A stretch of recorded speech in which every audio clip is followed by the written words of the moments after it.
into public, especially for public medical hospitals, maybe not private. Thank you very much for the opportunity and for you to come here and speak.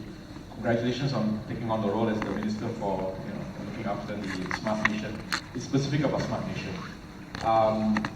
My concern is, again, you talked about privacy and security. I haven't heard yet from anyone, you haven't articulated perhaps, is what is the basic underlying principle of the Smart Nation? One of the things that I've been looking at is to make sure that there are three principles around it, three pillars.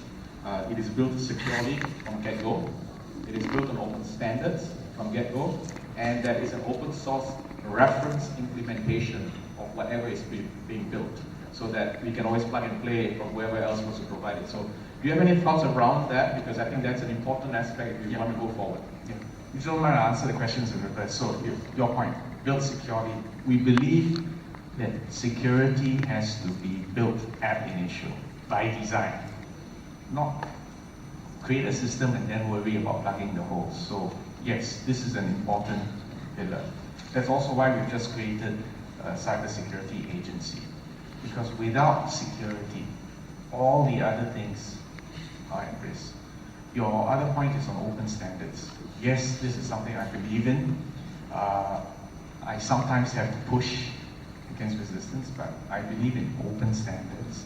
And as you've understood from my talk, the reason I believe in it is because it allows more players, more competition, and more innovation to be brought to bear. And that ultimately bears fruit in better services, better value products, and hopefully better business options for our people. The larger question behind Smart Nation is this. You know, the political problem in most parts of the world right now is about inequality and middle class stagnation. Many people, I believe, are barking up the wrong tree, and the political left and the political right are arguing at cross purposes. The reason why middle class wages are stagnating is not because this is a right-wing conspiracy. It's because we are living in a digital age. And in the digital age, it's not just equality of opportunities, but the ability to exploit opportunities that makes the difference. And we are now living in an age when if you're the owner, or you are the creator, or you are the most popular singer, actor, sportsman, as long as you're number one, you are on the top of an exponential curve. Number two is at least 2/3 or half of where you're at. So, in the same way, we're getting very asymmetric distribution of the spoils of the digital age. You see this at individual level, you see this at company level. The biggest company market cap right now today is Apple. I think it's about 600 plus. What's number two or number three? What do you think? You end up with Google, but you know what Google's market cap is compared to Apple? It's only 2/3 of Apple. Okay? So what I'm saying is that individual level, at company level, you see very steep curves. The other phenomena which you're seeing, the business consultants like to talk about S curves. A company, you grow slowly, then you have a rapid expansion phase, and then you plateau, right? And those S curves used to take 20, 30, 50 years.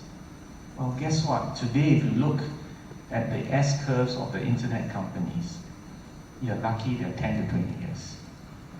So, what all this means is that if you have a country or a city or a people that are not prepared for this, there's going to be gut-wrenching changes. There's going to be unemployment, there's going to be the depression of middle-class wages, because routine, white-collar, middle-class jobs are going to be replaced by machines and smart technologies, many of which you all are going to create. So when Singapore says Smart Nation, It's not another fad or another ideological thing. It's actually born out of a bit of paranoia that we need to stay on the right side of the curve. The reason why we're going to spend $1 billion a year on Skills Future, the reason why we're going to try to teach all children to code, or at least understand computational thinking, the reason why we want to make data available to everyone, so that you can massage it, you can analyze it, you can create new products, is because we want to make sure Singaporeans are not fighting a losing battle to be cheaper, better, faster than a robot. We want Singaporeans to be creators, designers, programmers, operators of the robots, not the losing competitors of the robots. So actually that's where the real energy or the real angst behind what we're doing. So yes, there is a sense of urgency, and I agree with the principles that you have enunciated. Now, the third point you made was about open source. Open source reference implementation. Yes. Now, this part I'm not going to be excessively dogmatic. I think where possible and where it makes sense, it fits for purpose, we should do so. But let me tell you one reservation I have with open source, which is that as I look around the room, I wonder how many of you personally are going to be millionaires. It sounds uncool to talk about it, but actually I do need at least some of you to be millionaires on the basis of your open source work. Because I volunteer. no, but it needs to happen, because otherwise you guys are all going to work very hard and someone else is going to make a profit, right? And that is not a basis for a sustainable movement. So I'm just sharing with you my anxiety about the open source movement, that whether it will make enough millionaires of the people like you who are going to work so hard and spend so many years of your life chasing. So for that reason, I'm not going to be excessively dogmatic. If you finally come to me with a product, and as I said, in the way we're going to do it is we specify outcomes. You come to me with a product, you prove that it works. I will of course ask you whether it can be open source, and you say no, it can't, and you can convince me. I'm not going to rule you out simply because you're open source. But yes, I know many of you will still make a healthy living, a good living, by being consultants and by providing services. But just bear this point in mind, right? That look around the room, if we can get, how many millionaires do you want down here? 100%. If we get 100%, our problems are over, right? But it's not going to be so simple. So that's my slight anxiety about this point. On the other two questions, the question on data, you're right. If, for instance, data on waiting times, data on heat maps of crowds can be suitably anonymized and lead to better delivery of services, we will do so. But bear in mind, there was this study, I think they were doing it of New York cabs, right? It was supposed to be anonymized. But with intelligent analysis, they were able to identify who were the Muslim cab drivers based on their patterns 5 times a day, or particularly on Friday. So bear in mind that even with the best of efforts, there are still some risks. And I hope you agree with me where people's financial and health data is concerned. We have to lean more towards security and privacy rather than experiment. So by all means, experiment with my environmental data. I don't think there's so much risk to your privacy. And in the case of the other advantage the Singapore government has, and this relates to the first set of questions about going to other countries. We've got a couple of advantages. Our Prime Minister is a mathematician and was coding decades ago. He still can code. Half our cabinet engineers or former engineers, or if they're not engineers, then they're surgeons or doctors like me. We understand science, we understand mathematics, understand statistics, so we sort of get it. I mean, you may not agree with us, with our political views, but I think on science and on data and on programming, we get it. It's quite different in other countries where the majority of politicians have spent their entire life politicking. I mean, they've never had a real job, they've never programmed something, they've never run a company. It's very difficult. So no, we can't just go out and say, be like Singapore. And in any case, our final and biggest advantage is that we are small.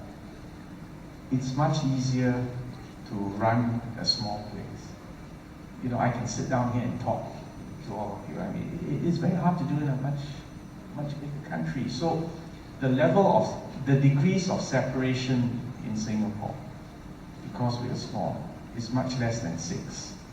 So there are things that we can do here which is much harder than any other place. So I'll give you a final example. We are not Silicon Valley. We will not even pretend to be Silicon Valley. Silicon Valley is unique. It is where the transistor was invented. There was that unique combination of academia and finance and business, together with the internet and the Department of Defense investments. I mean, I think it's a once-in-a-lifetime place, where not only do you have technology, not only do you have money, you've got smart money. Money that angel investors were able to mentor, able to network. We don't have that debt. But what we can offer is, I was in Silicon Valley a few weeks ago. I just asked about bandwidth. And there are many places in Silicon Valley where even if you wanted to pay for it, you can't get a fraction of the speed that we can. We can deliver fiber. Yes, we can argue about how slow sometimes. When we say slow, it means a couple of weeks. But we can argue, but we can deliver it to every home. Right? So because we are small, because we have a single layer of government, on the infrastructure side of it, I intend to be top of the world. There's no reason for us not to.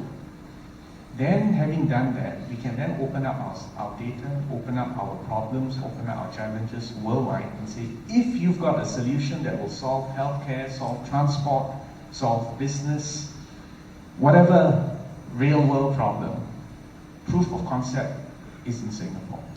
It works in Singapore, we upscale it to a national level, you will have opportunities all over the world because your calling card will say, I solved it in Singapore.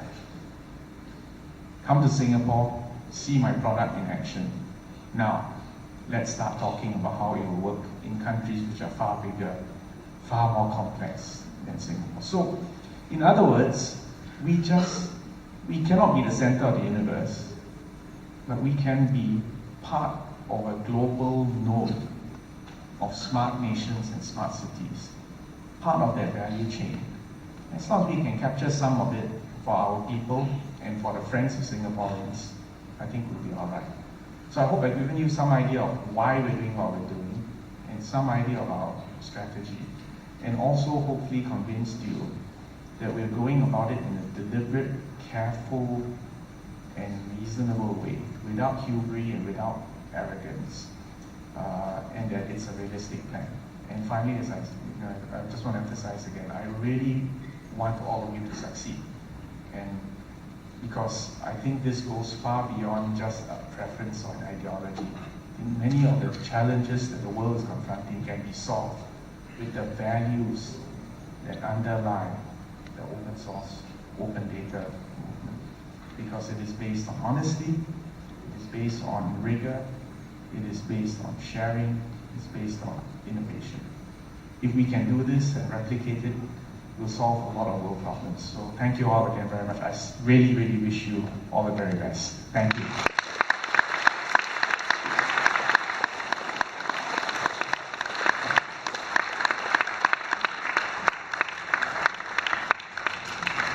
Okay, so now before Thomas refuses to speak to me ever again,